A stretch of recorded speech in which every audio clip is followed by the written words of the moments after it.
This is episode 3 of The Legacy Architect. We have your sovereignty. We have your framework. Now we need the engine. Generative AI isn't coming for your job. A storyteller using AI is coming for your legacy. But there's a dangerous trap here. If you use AI to sound smart, you lose.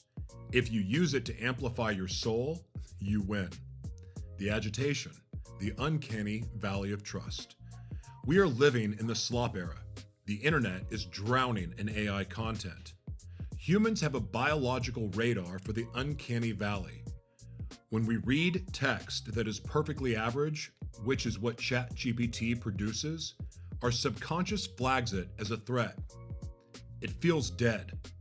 If you let AI write your emotional content, you become a vampire brand, dead inside and feeding on the living.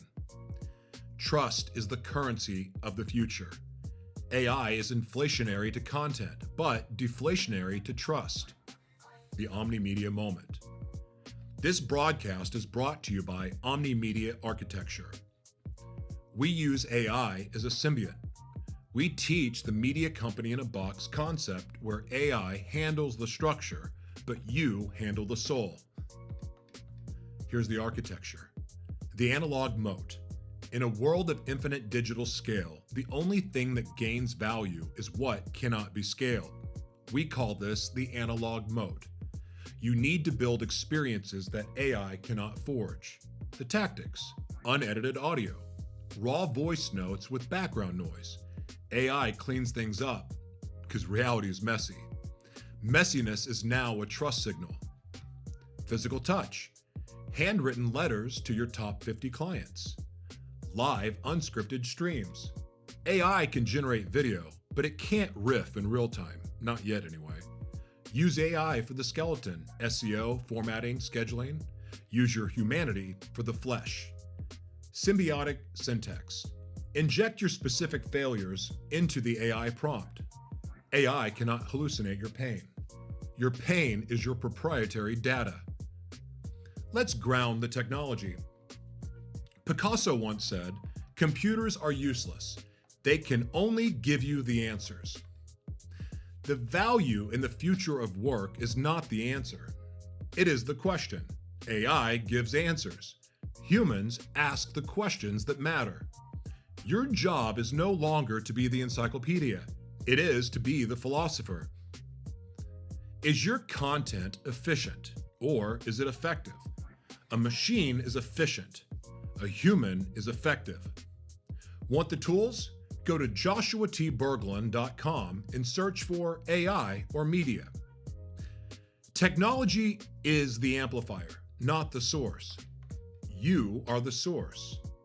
On the next episode, we discuss how to survive the pressure of this machine. Keep broadcasting. My name is JoshuaTBerglan. Thank you all so much for being here. I really am enjoying this series. I hope that you are too.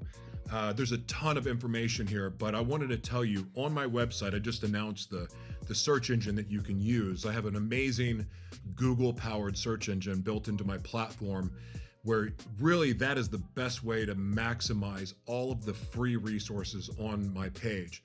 Even though there's a lot on my platform that you can see, there's a lot that you can't see, and that search engine gives you access to all of the information. Also started something really new that it was a lot of fun. In my books, I talk about all of the different revenue streams that people can generate from their own platforms. And media monetization is one of my specialties that I teach, and some of my books really focus on all of the how-tos, and they're designed to expand your vision, to show you what's possible, while also teaching you all of the tools that are available for you to be able to use, and most of these tools are free. That's what my books teach. But one of the things that I talk about is creating merchandise. That's a great revenue generator for brands. In my case, I've played around with merchandise before, but I've been so busy with the other forms of creation that I do. It's been really my history with creating products has always been for other people, not for myself. So I've been, one of my dreams that I don't really share with anybody is one day I want to have my own fashion line. Yeah, I said it, but because it's something I've grown up around and I find it very, very interesting. And it's another form of art. And as an artist, it's something that I find to be a beautiful art, or it can be. I mean, mind you, there's some things out there I scratch my head about, but I do look at it as art, and I appreciate that. So I created a series of products and the theme is sovereign leader. And I had a friend that was the inspiration for this. And with that, when I was creating the merchandise, I was really just doing something very, very basic and simple, but nice apparel.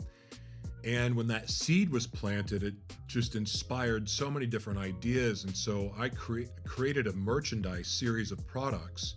Well, first I want to tell you that 10% of every sale goes to benefit the Hult Prize in Nigeria. And the Hult Prize is one of the most amazing organizations that I've ever come across. And having worked with them for 2 years now, I just believe it's the Nobel Peace Prize for entrepreneurship. And the way that it works with the youth is so empowering. And instead of, a lot of times we encourage charity and, people start nonprofits, but Hult Prize, even though it's a nonprofit, seeks to not seek charity, but to inspire business to solve the world's problems.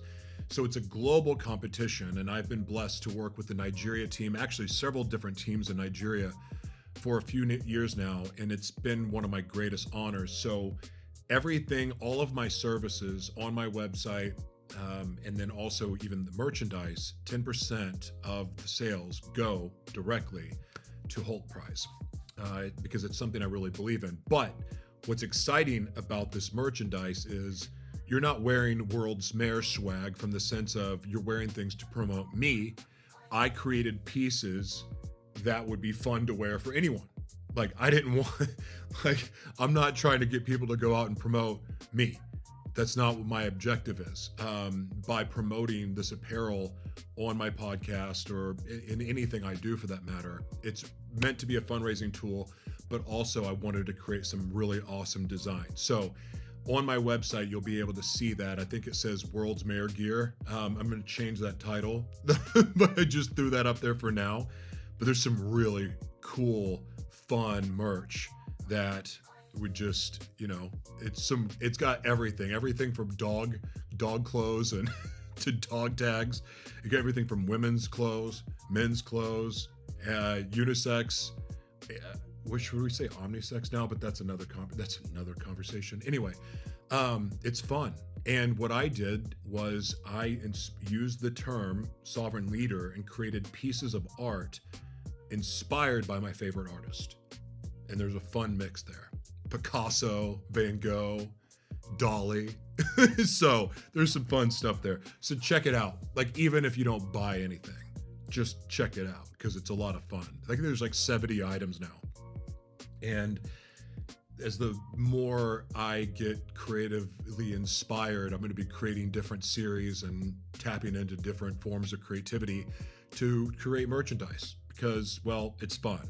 And then eventually I'm going to start my own line, but that's not here for right now. So anyway, the reason I'm telling you all this is because one of the coolest things about creating merchandise is that you don't need money to start. And that's one of the other things that I teach in my book. In fact, everything that I teach in my books shows people how to do it without money. Like, you can go to my platform at JoshuaTBerglan.com. I mean, I pay for the web hosting fees, but everything you see there, everything, and when you check it out, it's a lot. But when you see it, it was all done with no money. Anyone can do it. Anyone. The books, podcasts, the documentaries, all of it, merchandise, all done with no money. So if I can do it, you can too. And the cool thing is I was self-taught, but I've written some books to prepare you and to help you avoid a lot of the mistakes that I made, and also really to fast track you on reaching your goals. So anyway, thank you for being here. I appreciate it. Again, you can take advantage of that search engine. You can literally learn about anything you can imagine. And the reason why is it's not so much that I'm an expert on all of these different subjects, but if I'm not an expert in an area, well, I interview the experts. So we've covered a lot of ground with our interviews. In fact, one of my books, Unmasking Humanity, features some of the world's most brilliant minds from every possible industry you can imagine. So I've been blessed to learn from the best from all walks of life, and you can take advantage of what I've learned for your own goals, your own mission, and especially if you're looking to break out of addiction, if you're looking to break free from the trauma of your past, if you're somebody that has a lot of secrets, if you're somebody that's scared of the truth, I'm a wild resource for that. And what I mean by that is I live by a very bold honesty, and it's not always easy, but I will tell you this: radical honesty and radical truth has not only set me free, but it's set a lot of other people free around me. And because of that radical truth, I live free from anyone's boxes. Like, I don't care about judgment. In fact, I look at anyone who may not, comes to a point when we get to knowing our identity, and we know our identity, it's a lot easier to stand in that truth regardless of how others people feel about it. Not everyone's going to welcome the truth. Not everyone's going to welcome your truth. Not everyone's going to welcome your authenticity. I know from experience, but I know one thing: I'd rather be free than put in a cage, and I'd rather be free on someone else's leash, and I'd rather be free than being subject to someone else's control because they manage my secrets. I don't have secrets, and because of that, I'm free. And that's a good place to be. And when we're free, then we're able to start receiving and walking in the life that we were created to live. And so while a truth journey, a healing journey, all those things are really tough, it is the ultimate joy. And it's my life was a pretty crazy life. As my book, The Devil Inside Me, depicts most of the craziness. But that said, because of being set free, I'm able to be me. And I don't know about you, for a long time, I was really scared to be me or even find out who I really was. But, when we learn our identity and we learn who God created us to be, it's a pretty amazing place to be, So anyway, thank you so much for listening, and go check out my website, www.JoshuaTBerglan.com. Thank you for listening. Happy holidays.